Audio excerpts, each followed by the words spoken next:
வணக்கம் ஃப்ரெண்ட்ஸ். இந்த வீடியோவில் நம்ம என்ன செய்தி பார்க்க போகிறோம்னா, தொடரும் கரப்பாம்பூச்சி கட்சி போராட்டம், மத்திய அரசுடனான பேச்சுவார்த்தை தோல்வி, என்ன நடந்தது வாங்க இந்த வீடியோவில் பார்க்கலாம். முதன்முறையாக நம்ம சேனலை பார்க்குறீங்கன்னா சப்ஸ்கிரைப் பண்ணாதவங்கள சப்ஸ்கிரைப் பண்ணிக்கோங்க. பெல் பட்டன் சிம்பல் அமைக்கி நம்ம சேனலோட நோட்டிஃபிகேஷனை எனபிள் பண்ணிக்கோங்க. நாங்கள் போடுற வீடியோ எல்லாமே உங்களுக்கு உடனுக்குடனே வந்து சேரும். வாங்க என்ன தகவல்னு பார்க்கலாம். கரப்பாம்பூச்சி ஜனதா கட்சி மற்றும் மத்திய அரசு இடையே இன்று இரண்டாவது கட்டமாக பேச்சுவார்த்தை நடந்தது.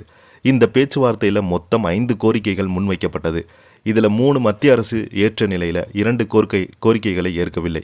இதனால் இந்த பேச்சுவார்த்தை தோல்வியடைந்த நிலையில் தான் நாளை 3வது கட்ட பேச்சுவார்த்தை தொடர உள்ளது. இன்று நடந்த பேச்சுவார்த்தையில் என்ன நடந்தது, எந்த கோரிக்கைகள் ஏற்கப்பட்டது, எதுவெல்லாம் ஏற்கப்படலை என்பது பற்றி இந்த வீடியோவில் விரிவாக பார்க்கலாம். நீட் வினாத்தாழ்வு கசிவுக்கு பொறுப்பேற்று மத்திய கல்வித்துறை அமைச்சரிடம் தர்மேந்திரா பிரதானிடம் ராஜினாமா கோரி கரப்பாம்பூச்சி ஜனதா கட்சி போராட்டம் நடத்தி வருகிறாங்க. டெல்லி ஜந்தர் மந்தரில் இந்த போராட்டம் நடந்து வருகிறது.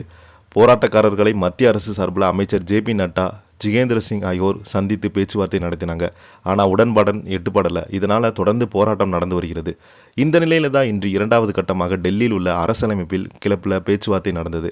இதில் கரப்பாம்பூச்சி ஜனதா கட்சியின் தலைமைச் செய்தி தொடர்பாளர் சர்வர் தாஸ், தேசிய செய்தி தொடர்பாளர் அசுடோஸ் ரங்கா ஆகியோர் பங்கேற்றாங்க. மத்திய அரசு சார்பில் சுகாதாரத்துறை அமைச்சர் ஜே.பி. நட்டா, மத்திய அணுசக்தித்துறை அமைச்சர் ஜிதேந்திர சிங் ஆகியோர் பங்கேற்றாங்க. இந்த பேச்சுவார்த்தை உடன்பாடு எட்டுப்பட்ட கரப்பான்பூச்சி ஜனதா கட்சியினர் போராட்டத்தை கைவிட்டாங்க என எதிர்பார்க்கப்பட்டது. ஆனால் இந்த பேச்சுவார்த்தை சுமார் 2 மணி நேரம் வரை நடந்து உடன்பாடு எட்டப்படலை. கரப்பாம்பூச்சி கட்சி சார்பில் மொத்தம் 5 கோரிக்கைகள் முன்வைக்கப்பட்டது. அதில் 3 கோரிக்கைகளை நிறைவேற்ற மத்திய அரசு ஒப்புக்கொண்டது. 2 கோரிக்கையை மத்திய அரசு ஏற்கவில்லை. அதன்படி நீட் குளறுபடி இறந்த மாணவர்கள் குடும்பங்களுக்கு தலா 1 கோடி இழப்பீடு வழங்குவது, போராட்டர்கள் மீது பதிவு செய்யப்பட்ட வழக்குகளை கைவிடுவது, அதேபோல போராட்டக்காரர்களை குறிவைத்து எதிர்காலத்தில் வழக்கு பதிவு செய்யக்கூடாது என்பதை எழுத்துப்பூர்வமாக அளிக்க வேண்டும் உள்ளிட்ட 3 கோரிக்கைகளை மத்திய அரசு ஏற்றது.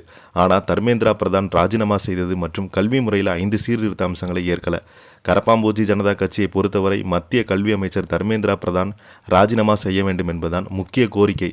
அதனை மத்திய அரசு ஏற்காதால் இந்த பேச்சுவார்த்தை தோல்வியடைந்தது. மேலும் இது பற்றி நாளை மீண்டும் பேச்சுவார்த்தை நடத்தப்பட உள்ளது. இதனால் நாளையில் பேச்சுவார்த்தை உடன் எட்டுப்படுமா இல்லையா என்பது நாம் பொறுத்திருந்தான் பார்க்க வேண்டும்.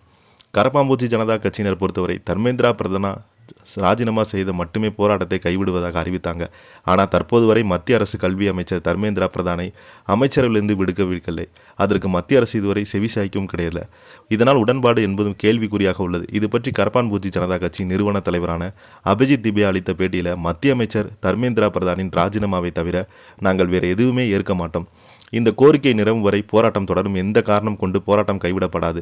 இந்த போராட்டம் என்பது நாட்டின் இளைஞர்களிடையாக மாறியிருக்கிறது. மாறாக இந்த போராட்டம் அபிஜித் திபே அல்லது சோனம் வாங்சு ஒருவருக்கு மட்டும்தான் போராட்டம் கிடையாது. அதே போல இந்த போராட்டம் எதிர்க்கட்சிக்கான கிடையாது. இந்த போராட்டத்துக்கு தீர்வு காண வேண்டும் என்று மத்திய அரசு நினைத்தால் அது தர்மேந்திரா பிரதானை ராஜினாமா செய்ய வைப்பது மட்டும்தான் என்று கூறியிருப்பது குறிப்பிடத்தக்கது. இந்த வீடியோ பற்றி நீங்கள் என்ன கருத்துக்கள் பதிவுறீங்கன்னு கீழே உள்ள கமெண்ட் பாக்ஸில் மறக்காமல் பதிவிடுங்க. இந்த வீடியோ பிடிச்சிருந்தால் லைக் பண்ணுங்கள், ஷேர் பண்ணுங்கள். நன்றி, வணக்கம்.